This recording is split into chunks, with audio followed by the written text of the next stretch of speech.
मित्रांनो, आता तुमचे फोनपेवरून पैसे कटत आहेत का? तर ॲटोमॅटिक जर पण फोनपेवरून पैसे कटत असतील तर ते कसे बघायचे, ते कसे चेक करायचे, कशातून कटताय? तर चला चला आपण पुढे बघणार आहोत. फोनपेवरून जे पैसे ऑटो डेबिट होतात त्याला बंद कसं करायचं. सगळ्यात पहिले फोनपे ओपन करायचं आहे आणि इथे आपल्या प्रोफाईलवरती जायचं आहे. लेफ्ट साईडला प्रोफाईल असते, त्या फोटोवरती जाऊन तुम्हाला इथे मॅनेज पेमेंटमध्ये जायचं आहे. मॅनेज पेमेंट डॉलरवरती. मग तिथे डॉलरवरती गेल्यानंतर खाली ऑटो पे ऑप्शन दिसत आहे बघा, त्याला क्लिक करायचं. आता माझं ऑटो पे एक चालू आहे, त्याच्यामुळे आता हे मला डिलीट करायचं नाही. पण इथे खाली स्क्रोल केलं आपण तर इथे डिलीट ऑप्शन येतं, त्याला डिलीट करू शकता तुम्ही ऑटो पे.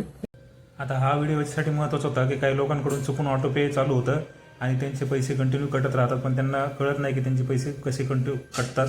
तर हा व्हिडिओ बघून ते ऑटो पे डिलीट करा तिथून आणि तुमचे जे ऑटो पे चालू ते बंद करा आणि व्हिडिओला जास्तीत जास्त शेअर करा, लाईक करा, सबस्क्राईब करा.